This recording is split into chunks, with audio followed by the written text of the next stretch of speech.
Ipinatigil muna ng korte ang 85 pesos na aumento sa arawang sahod ng minimum wage earners dito sa Metro Manila. Ayon kasi sa mga nagpetisyon, hindi raw dumaan sa tamang konsultasyon sa mga employer ang wage hike. Sumagot naman agad dyan ang Department of Labor. Para sa Detalye Live, mula sa Mandaluyong may Express Report, Simon Gualvez. Mon, ano ba ang tugon dito ng DOLE? At pakipaliwanag nga ulit sa atin bakit naging ganyan ang desisyon ng korte.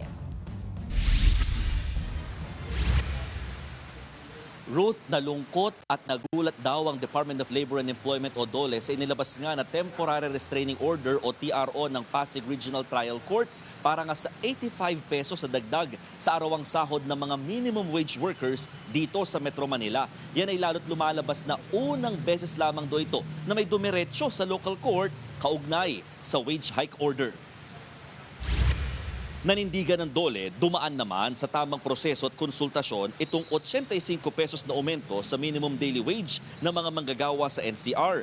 Nagsimula dapat ang unang bahagi na 60 pesos noong July 25.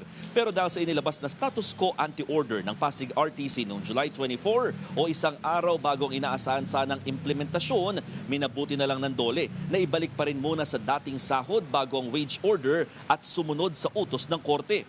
Aminadong ahensya, hindi nila inasahang didiretso sa lokal na hukuman ang mga petitioner. Oras kasi na hindi tanggap ng employer ang direktiba ng Regional Tripartite Wages and Productivity Board o RTWPB, dapat silang umapela sa National Wages and Productivity Commission o NWPC bilang isa namang quasi-judicial body. Pero imbis kasi na administrative appeal, isang civil case ang inihain ng dalawang kumpanya sa Pasig RTC Branch 152. Ginamit nilang argumento na labag sa konstitusyon ng umento at magdudulot ng tinatawag na grave and irreparable injury o permanenteng pagkalugi sa kanilang negosyo. Ito ang naging ugat kaya naglabas muna ng TRO ang korte. Pakinggan natin ang pahayag ng DOLE. Nag-assume ng jurisdiction yung Pasig Regional Trial Court, hintayin natin sila. So ito namang hakbangin ngayon ng NWPC at ng Wage Board NCR ay ito'y pinangungunahan ng Office of the Solicitor General. Okay. So ang Solicitor General ang kakatawan sa NWPC. Kung meron silang prayer for TRO, dapat po may magpo-post ng bond.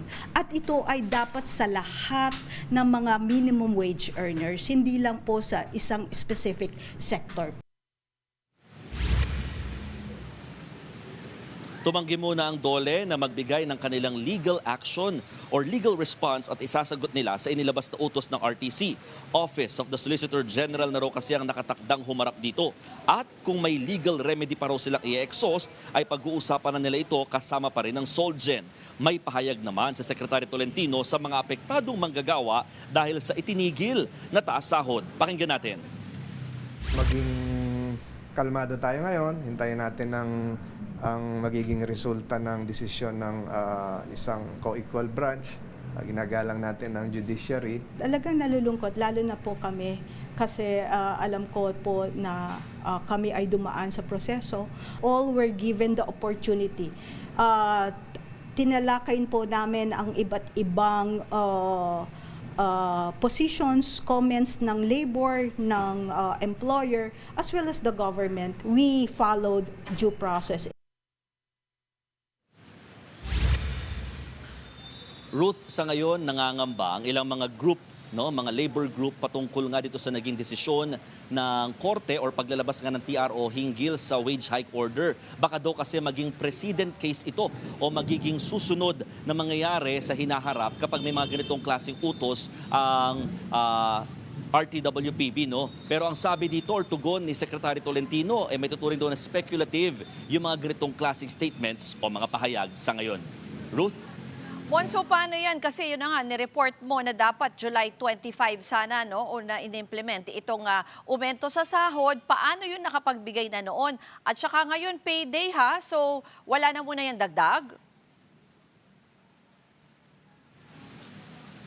Tama, Ruth. Unahin natin yung sa tanong mo na paano yung mga naibigay na. Ang sabi ng DOLE, hindi na daw dapat bawiin pa ng employer yung naibigay na nila sa employee. Yan ay lalot lumabas o natanggap ng NWPC at ng DOLE itong order ng Pasig RTC kahapon. So technically may 5 days na naibigay na, no? Kumbaga vested right na raw ito ng empleyado dahil napagtrabahuhan na daw niya yung naturang aumento na yan sa kanyang kita, no? At dito nga sa mangyayari ngayon dahil nga hinold, no, temporary restraining order ang nilabas ng Pasig RTC, for now balik sa dating mga pasahod starting ngayong araw na ito hanggang sa mga susunod. Basta ang malinaw, bawal na daw bawiin, bawal na ibalik ng mga empleyado or kahit bawiin sa susunod na payday yung kanilang mga nakuha na dagdag para sa 5 araw technically na aumento.